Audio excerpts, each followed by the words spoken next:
They're still in the four corners. Williams cuts unmolested through the middle, but comes back outside to receive the pass from Rich Branning. Both Williams and Branning are excellent ball handlers, so you can feel comfortable with either one of them dribbling that ball. And if Jeff Carpenter comes in, they don't lose anything either. Loose ball on the floor. We've got a foul called on Roy Hamilton. Hamilton staying on the floor. He figures if he stays there, they'll change their mind. Well, you know, I can't fault Roy on this because the ball was slapped free, and he had to go for it, which he did. Doug Williams going to be thrown in now for the Fighting Irish. We've got 2:59 left. Pass goes to Branning, covered by Hamilton. Hamilton taps the ball away, but it goes to Williams. Now the Fighting Irish call timeout. Branning has a turned ankle. I think he turned that ankle again, and he's limping off of the floor. At the end of this game, it appears as if we're going to have enough time, Tommy. We'll hope we can get you on with the winning coach. Very good, because there are a lot of things to discuss regarding this particular game that has had its share of strategies and so forth. Incidentally, I'd like to remind most of the stations along the network, in fact, I'd like to remind all of them that we'll be doing more Notre Dame basketball this year. Coming up Wednesday night, we're at Indiana. Bobby Knight and his crew. You know they're going to have something to say. Then January 10th at San Francisco and February 21st, North Carolina State. So we've got some good ones coming up. We really do, and we look forward to a great year along the Notre Dame basketball network. Stay tuned for those games over most of these stations. All right, let's go back to the game now, Tommy. Let's talk about it. Coach Wooden, we've got a 7-point difference with 2:54. If you're Gary Cunningham, what are you telling them? Well, they know that Notre Dame is going into their four corner, and they've got to be aggressive, and yet they don't want to foul. A lot can happen in approximately 3 minutes, and you can't catch up in the next 30 seconds. When UCLA gets the ball, they've got to get the good shot. They can't take all day, but they can't hurry it and force it. And defensively, they've got to get on them to force the pressure in there. Otherwise, Notre Dame's going to kill time in their four corner. Tommy, if you've got to push somebody and you've got to commit a foul on somebody in an effort to get the ball back, who on Notre Dame are you going to foul? Well, I was just looking at the team shooting statistics here. Notre Dame as a team hit 73% from the line. So that's pretty good. But looking at the free throw shooting, you would actually be in trouble fouling any of the starters because all of them are hitting. Let's just take a look. Got Williams 84% from the line. Rich Branning 89%. Perhaps Bill Lambier? Lambier will be your weak spot. He's 57%. Okay.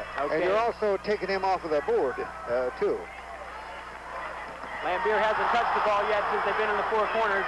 But if you'll notice, he stays away from handling the ball pretty much in this situation. Ray Townsend makes a big effort, goes into the stands. Booker Turner is walking down the line. He says, I've got it covered. And it looks as if he's calling the ball out of bounds and Irish will control.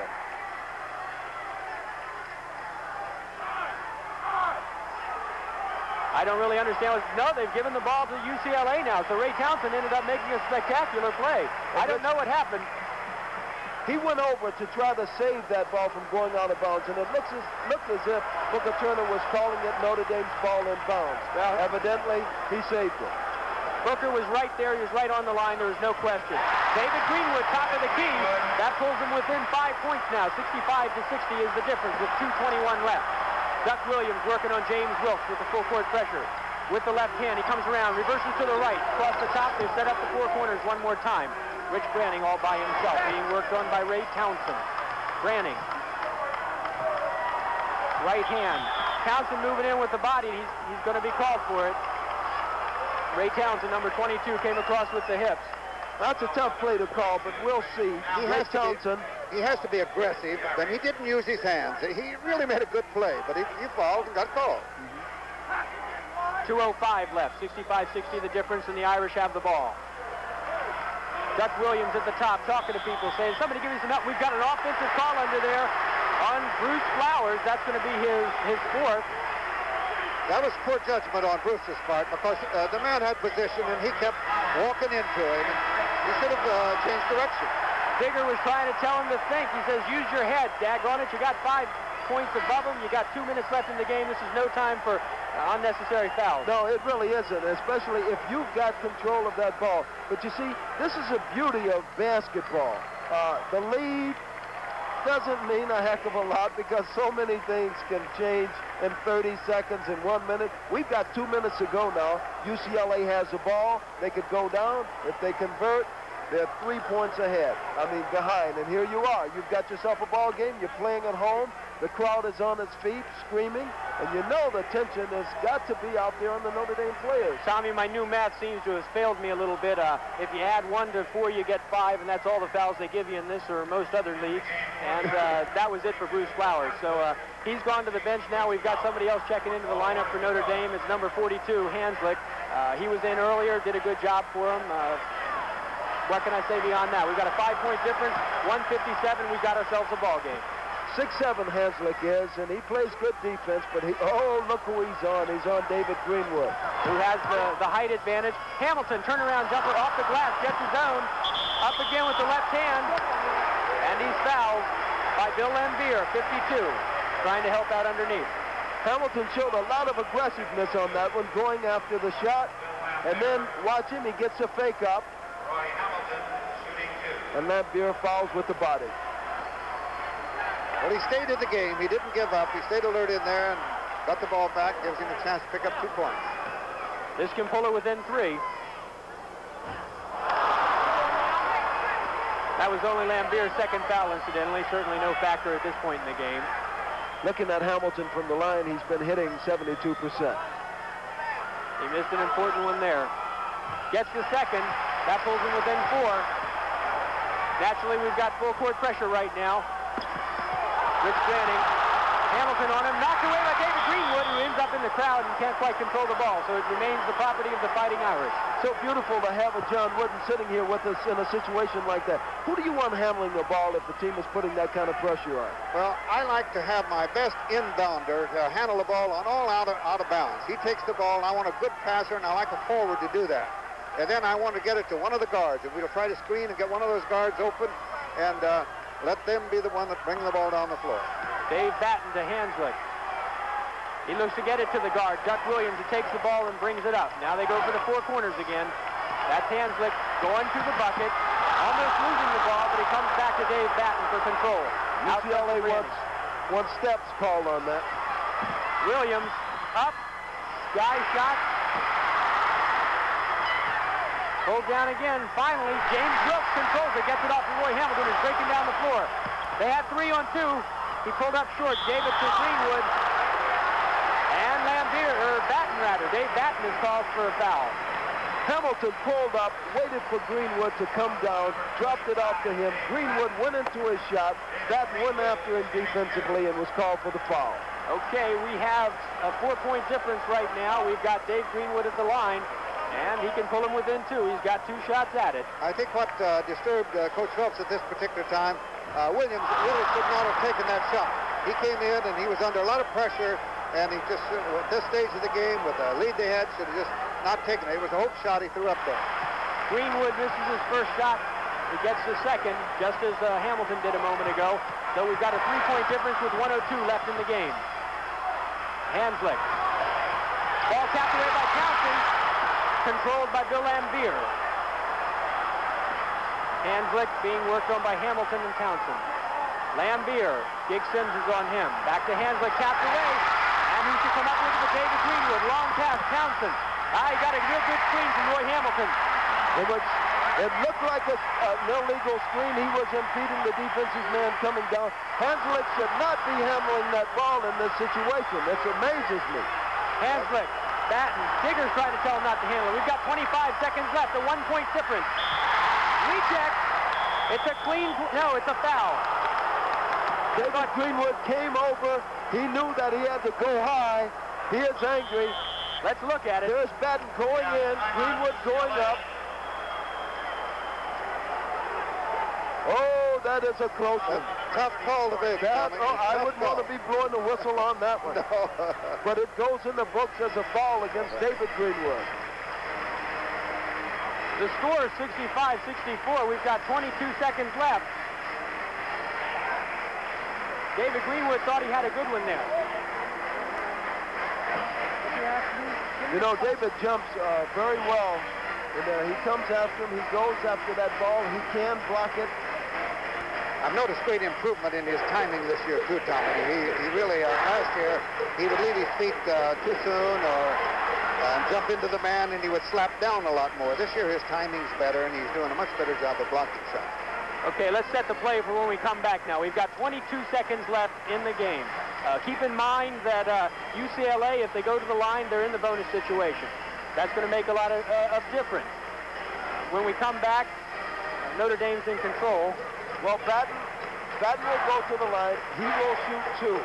Looking at Batten from the free throw line, we see that he is a 71% shooter. If he converts 2, he'll give Notre Dame 67 points to 64 for UCLA. Still, not in the bag. A lot of things can happen. A lot of pressure on David Batten going to that line. Keep in mind that Notre Dame won here last year when Rich Branning had a 3-point play in the waning seconds. 3 points is not a lot of difference. You're talking one handling of the ball given the right circumstances. Again, 22 seconds left. The clock won't start until the ball's passed in after the basket. I'm sure that when UCLA gets it, they'll go down, shoot right away, and if they score, David Batten under pressure. Okay, the Notre Dame bench is jumping up in jubilation. Now Digger's trying to point to something else. Trying to point to the young people sitting underneath the basket there. I don't know if they were moving or not, Coach, but it didn't seem to bother Dave Batten much. He was clean as a whistle coming through. 66-64. Batten cans a pair of them. That's going to make it 67-64. There's our 3-point difference. Clock running now. 21, 20, 19. Roy Hamilton brings it down. Ball tapped away. Gus Williams going to control it. That ought to do it. We've got 12 seconds left. Bill Lambier with the ball. He's fouled by Ray Townsend. Ray did a smart thing, as we said earlier. Lambier hitting 57% from the line. UCLA trailing by 3. 9 seconds remaining in the game. On the floor for Notre Dame again, we've got Hanslick, 42, replacing the fouled out Bruce Flowers. We've got Bill Lambier, had a tremendous first half and a good strong game throughout. Rich Branning playing when the bad ankle is in. Duck Williams, the man they look to and they go to right now. And he's fouled by David Greenwood. What else can you do? What else can you do? Do you let them just take that ball and run out the time? And there is not the bonus situation yet. So here we are. The referee is checking right now to see. Now that's a good call. It was an intentional foul, and I believe he's called it an intentional foul, which would be 2 shots. My contention is officials are reluctant to call it and just say they can't read their minds. And I think most of the time you can have a real good idea whether it's an intentional foul or not. Doug Williams at the line, 7 seconds left. Situation pretty well dictates whether you're going to foul him intentionally or right. not, doesn't it? He's good on the first one. That makes it 68-64.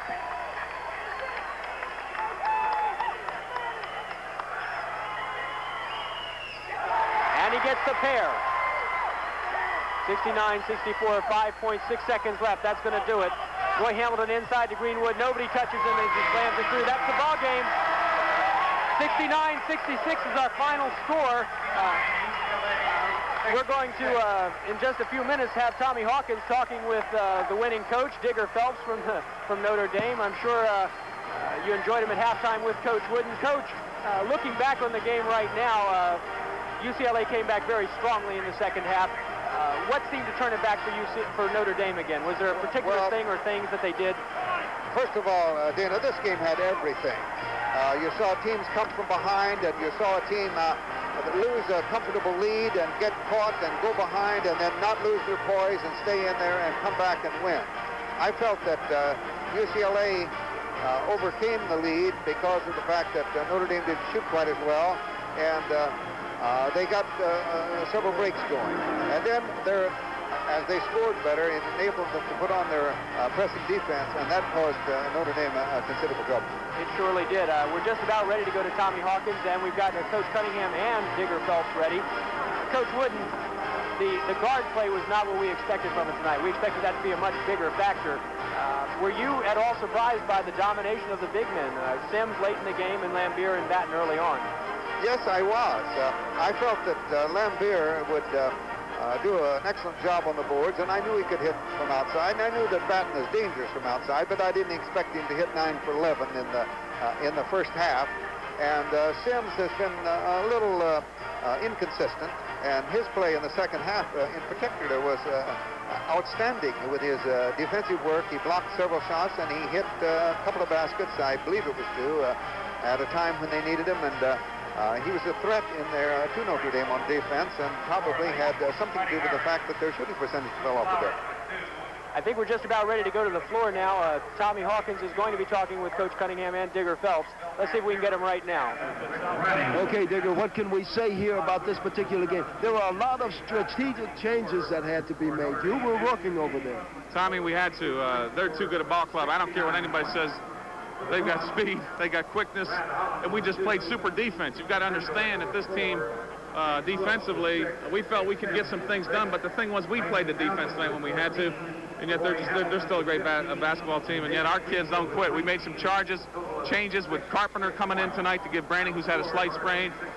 Hey, yeah, we're excited, but it's a long season. A lot of things are going to happen. You're seeing teams get beat all over the country. The only thing I can say is that I just want to enjoy this moment. And I know the bars are buzzing right now in South Bend, and all I want to say is be at that circle tomorrow because we're going to be waiting for you. You can let me ask you about Bill Lambier, because he must have had about 7 block shots. He tied up a lot of people on jump balls. He rebounded. He shot well for you the first half. He's really coming around. He is, and he's not there yet. I think he's got great potential. He was super psyched for this one because he let himself down a couple of years ago, and he wanted to come back to L.A. 40% of our starting lineup basically is from California, and yet we're happy with what he is doing, and yet it's just a great team effort. It's just these kids are really unbelievable. They're really together, and we're really happy with what happened tonight. Okay, now it's back to South Bend and then on to Indiana. We're going to get home about 9:30 tomorrow morning, and we're taking a day off, and we got to prepare for Indiana, who's a tough basketball team. They played against Kentucky very, very well. Hey, Bobby Knight has got those kids playing, and for those people with the Notre Dame Network that's going to watch that game Wednesday, you're going to see a great basketball game because Indiana's always tough in Bloomington. Look forward to seeing you at Bloomington and against Indiana. Congratulations on a great win, Digger Phelps. I love Los Angeles. I bet you do. It's 2 in a row here. Digger Phelps, the coach of the University of Notre Dame. And let's go back to Dana McCann. Okay, the final score again was 69-66. Notre Dame over UCLA.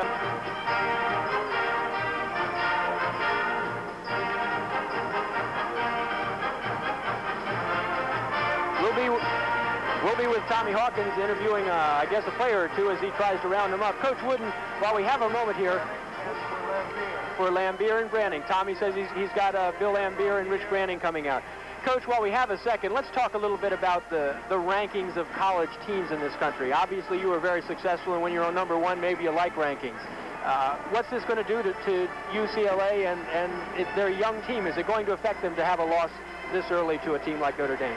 Oh, I don't think so at all, because it is a young team. There's only one senior on UCLA's squad, and we haven't had tough competition thus far, and we've played all of our games at home.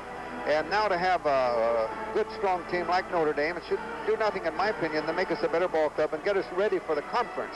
And I always felt that if you're in a conference, your emphasis early should be on the conference to try to win the conference, and then you get an encore by getting to play in the NCAA tournament. And of course, that's the objective at all. There's a couple of factors that have gone unnoticed that I think should be mentioned as far as this game tonight. And it was a great game. It had everything. Notre Dame, this is their 3rd game this week. They've played 2 other games, one of them on the road, and then coming in here and having a little trouble getting out of South Bend because of the weather and whatnot. That's quite a strain. And as far as UCLA is concerned, this is final examination week. And our youngsters have been in final exams, and I don't believe he's had them together, the entire group together as a team, but for one practice this week. So those things perhaps offset one another and made it for a tremendous ball game. But perhaps at the very start of the ball game, both teams were a little tight early. I think I was too. This is too good a game not to be tight. It ended up being everything we expected it to be. We've talked about UCLA. Let's talk about the Fighting Irish now. I don't think man for man you're going to find a team in this country with more talent. You look down the bench and you see a fellow like Tracy Jackson, who's also from the Washington, D.C. area, who tremendous ball player, excellent ball player. He can't even get on the floor tonight. How do you rate Notre Dame? How do you look at him? Well, they're certainly an outstanding basketball team. I knew that before they came in here, and haven't had a chance to visit with Coach Phelps, that I know and like very much. he felt that this could be, not right now as far as his depth is concerned, but he felt that this could be the best team he's had. As far as his starting lineup is concerned, he feels that it very well is, but he felt that his reserves need a little more experience. They have size. In Williams, they have great quickness and a great competitor. I think the real strength of his team, however, the one man that he could ill afford to lose, or the two men, I should say, would be Williams and Lampier. Lampier solidifies the defense, and Digger's a fine defensive coach. His teams play a strong defense, and I've always said that it's defense that wins championships. And I was very, very much impressed with their defense. And, of course, Williams' quickness and leadership out there. And while he took a shot, I thought at the end that he should not have taken, he also hit a couple at crucial times. Thank you, Coach. We've got an opportunity now to go to Tommy Hawkins, who's got some of the people you're talking about right here. Tommy, let's go to you. You were fantastic the first half. I picked up the stat sheet, 9 for 11. You were really hitting that outside jump shot. Well, it was there. We were all setting the picks together and just setting it up for each other so that we could come off those picks and hit the jump shots or hit the interior cuts. So that was what we were doing all night long, because we just felt that their defense wasn't going to stay with us, and especially our big men, because we thought our big men were quicker than theirs. Okay, about 5 minutes before the game, Notre Dame coaches come up to me, and they say, we have a change in the lineup. And that lineup change will include one Jeff Carpenter, who will be starting for the Irish tonight. How did it feel? Well, I started like Wednesday night, and it was like my mom's birthday Tuesday night, and like I just been waiting for the chance, and Rich got hurt, and I was, I just thanked the Lord that I could, come through. And then today, I wasn't sure if I was going to start, and then he told me this morning, and I was, I was just happy. Like, this is a dream come true, playing against UCLA out here and winning. UCLA's Pauley Pavilion record now is 188-6. Notre Dame has beaten them twice here. SC has done it twice. Oregon twice. Well, I just hit, we just have to give credit to our coaches. Digger really worked us hard this week, and he told us to concentrate on the little things. Like, even though we had a big lead in that, we knew they were going to come back, and then we just, he told us to keep our poise at the end. And Rich and Duck and Dave and Billy Lambier, he just played unbelievable, Billy Lambier. And Kelly Tripucci came through, and it was just great. Are you guys troubled by this high ranking? You're rated third in the nation, and it's very early in the season, and you come in here to Pauley Pavilion, you do something that no team has ever done, that's win 2 straight games here at Pauley Pavilion. Are you excited? Do you feel the pressure? I don't think we feel the pressure at all, because we've always been, I guess, a high-ranking team. And being from Notre Dame, it's expected of you to go out and play each game and know that everybody wants to try and beat Notre Dame. So there's not really that much pressure on us because of that, and we just go out and play our game and play the game plan that Digger wants us to play. So that's what we do. Got a little sticky down in the closing seconds of the game, huh? Well, everything just worked for us. Digger said, just concentrate. He was like, we're going 4 corners, and they were double teaming us, so he made a good move going back to the passing game. And then we just held the ball, and luckily we got a couple good calls. One on goaltending on Greenwood. I think Greenwood, yeah, and Rich Manning shot. And Rich just made help. Can't say enough about Billy Lambier. Yeah. Here's a man Bill Lambier. Now the last time you played at Pauley Pavilion here at UCLA, what was happening? The last time, I was looking more to the shot, as a freshman. But tonight, I had players over scoring, and I was just trying to play the best defense I knew how. Well, you did. You were blocking shots left and right in there. Unofficially, I had you down for 7 blocked shots. Was there any secret to it? They have a big team, and they were posting up on our other players, and they were in the low post, and when they went up for a shot, they didn't see me coming, and I was able to block their shot cleanly. Has this been your best individual performance this year? I have to say it's an all-around game, yes. Not really. He plays like this every game. Yeah. He doesn't want to admit it. He's an honest guy. He doesn't want to admit it. He's finally back. He played a super game, and we're just glad to have him back. Yeah, Listen, I can remember when he came here as a freshman, he made his first 5 shots. They weren't lay-ins, they weren't stuffs, because you couldn't do it then. They were from the outside 15, 20 feet away. Remember that, Bill? Yes, I do. I thought you were. Well, Bill, you're from this area. Why in the world did you choose the University of Notre Dame over UCLA? I looked at UCLA, and I figured it just wasn't the place for me. And Notre Dame, the people influenced me, and their schedule. They play a national schedule all over the country. I come in here back to where I was at the high school. I just think that it was my kind of school. I think also that the people at South Bend are just great. The fans are great, and I mean, like games like San Francisco, UCLA, they always come off, you know, and they always come willing to help us out. And I think the people at Notre Dame and St. Mary's is just great, and that can influence you to go to any college. And from Oak Park, Illinois, comes one Jeff Carpenter. I think you got a good enough reason when we played San Francisco last year. They got the student body got the MVP, and they just like last year we came back after we beat them, and they would 3,000, 4,000 people out there. It was amazing, and I don't know. Of course, I don't know this time. I would remind Jeff Carpenter and Dave Batten and also Bill Lambier and Tom Hawkins that last year when Notre Dame won here, 66-63, then they went back and UCLA beat the Irish at South Bend. Well, that was a super game last year coming back, and I think that they really wanted, like they said in the program tonight, they wanted really bad, and they played a really super game last year. Marcus Johnson and Roy Hamilton played super in that. Dave, what did you guys? That's all. I didn't know. I was just saying. I've got one for you. This was your first test, and it was a severe test. You passed it. Are you the third-ranked team in the nation? Are you that good? We don't know really how good we are. This is our first test. There'll be other tests. Indiana next week, Kentucky, and then UCLA back at our place, going out to San Francisco. There's going to be a lot of tests. So we're just going to take a game at a time and not try and feel the pressure of being maybe a third or a second-ranked team. You guys are a lot bigger than I thought. You know, I stand 6'5", and I look like a midget out here today. You got the rebounds when you were always in Notre Dame, so I thought that's another. I'd like to say hello to my mom and my dad and my brothers and sisters and my aunt. I was watching the game with my girlfriend. Me too, my parents. I like to say hi to Lenny at St. Mary's. I think we got everybody in there. Let's go back to Dana McCann. All right, we've got our final statistics here. Dave Batten, who you just saw, had 22 points, 17 for Duck Williams. I didn't think he had that many. 10 apiece for Bill Lambier, and Rich Branning had 10 seconds coming in. Remember, Wednesday night, most of these stations, Notre Dame, Indiana, we'll be back with Tommy, and I'll be there. I'd like to thank you all again for joining us tonight. That about does it. Final score again, Notre Dame 69, UCLA 66.